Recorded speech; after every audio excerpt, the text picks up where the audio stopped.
Imagine standing at the heart of a vast empire, stretching from the sun-scorched deserts of Egypt to the stormy northern frontiers of Britannia, a land so immense that one man could scarcely control all. Yet, in the late 3rd century, one emperor dared to reshape it entirely.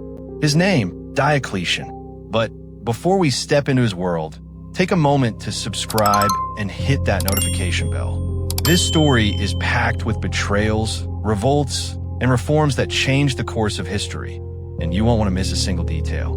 Diocletian was not born into wealth or privilege. In fact, his early life in Dalmatia was modest at best. Yet, through sheer determination and military skill, he rose through the ranks of the Roman army during a time of chaos known as the crisis of the 3rd century. This was a period where emperors fell like leaves in autumn, often by the hands of their own generals or even their guards. Civil war, plagues, and economic collapse plagued Rome. Stability was a fleeting dream. When Diocletian assumed power in 284 AD, he inherited an empire teetering on the brink of ruin. The borders were under constant threat, inflation was rampant, and loyalty to the throne was almost meaningless. Many might have crumbled under such pressure, yet Diocletian saw not despair, but opportunity.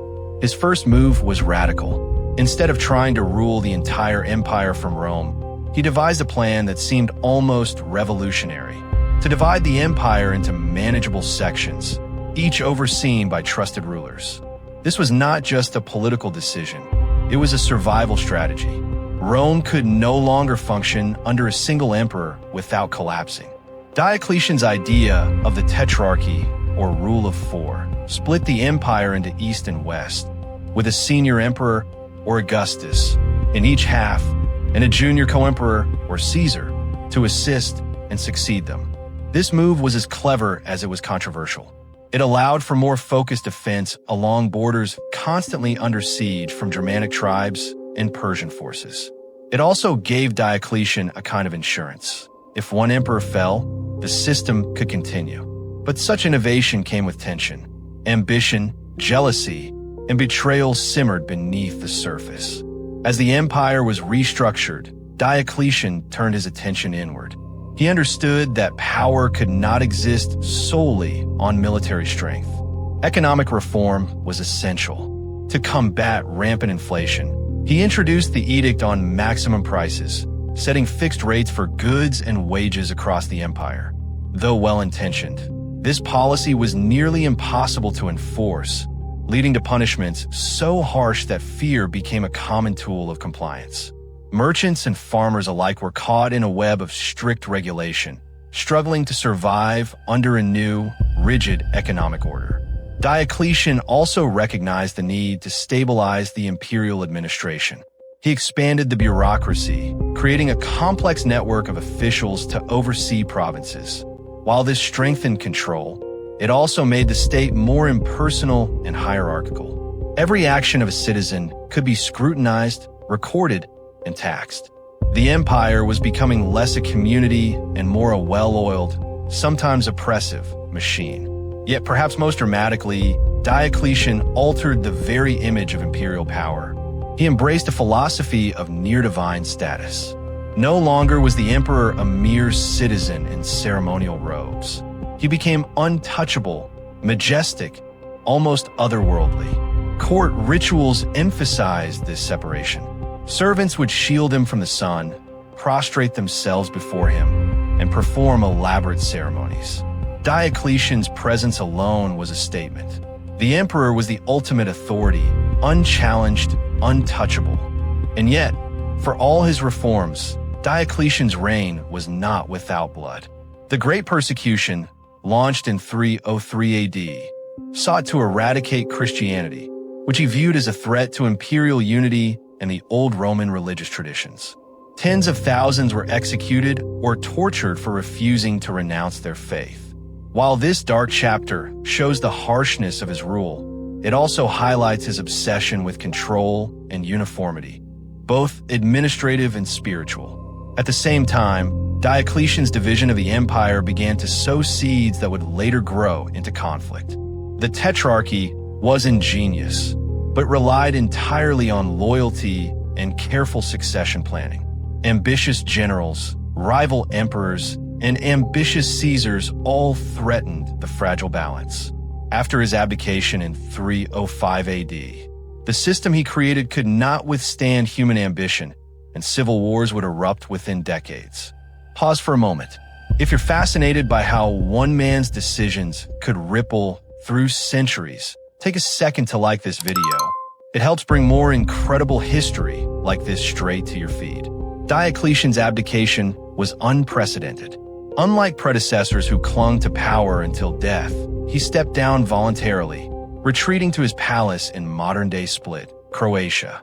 There, he tended to his gardens, grew vegetables, and, some say, wrote poetry. This retirement was as shocking as it was deliberate. It was a statement that even the most powerful man could relinquish control, but also a reminder of how power and ambition are never far behind. But even in retirement, his legacy shaped the empire. The administrative structures, economic reforms, and the very idea of splitting governance between multiple rulers endured, influencing Constantine, the rise of Constantinople, and the eventual division into Eastern and Western Roman empires. Diocletian's vision of stability, control, and order became a blueprint, sometimes a tyrannical one, for centuries to come. Consider this. An empire that once relied on one man's decisions now operated on a system designed to outlive him. Yet, the system could not eradicate human ambition. Rivalries flared, alliances shifted, and battles for supremacy erupted. Diocletian's dream of a stable, orderly empire was remarkable but fragile. His reforms were both genius and cautionary tale. Throughout history, few rulers have reshaped empires so fundamentally. Diocletian reminds us that leadership is not just about power. It's about vision, adaptation, and sometimes ruthlessness. His story blends brilliance with brutality, foresight with fear, and ambition with abdication. As we near the end of this journey, remember, history is not just about dates and battles. It's about understanding the people, the decisions, and the consequences that shaped the world we live in today. If you haven't already, subscribe now and turn on notifications to explore more incredible stories from history that most people never learn in school. In reflecting on Diocletian, we see the duality of power. He was a master strategist, a reformer, and a visionary. Yet he was also feared, harsh, and absolute in his control. The empire he divided endured, transformed, and ultimately evolved into something he could never have imagined. But it bore his fingerprints at every corner. When you walk through the ruins of Roman cities, when you see the remnants of monumental architecture, or even study the intricate bureaucracies that governed millions, you're witnessing the echoes of Diocletian's reign. A man who dared to divide an empire, who dared to wield absolute power, and who dared to step down when the work was done. His story is a lesson in leadership, legacy, and the fragile balance between control and chaos. And those centuries have passed, the impact of his decisions continues to resonate. The empire he shaped eventually fell, but the ideas, structures, and transformations he initiated remained. Diocletian was not just an emperor. He was a force that molded history itself. Before we close, if you enjoyed diving into the world of ancient Rome, smash that like button, leave a comment about your favorite part of Diocletian's story, and don't forget to share this video with anyone who loves history. The past is a treasure trove, and there's so much more waiting for you to uncover. So next time you think about leadership, power, or the delicate balance of an empire, remember Diocletian, the emperor who divided the empire, reshaped history, and taught the world that even the mightiest can step away from the throne, but not from legacy.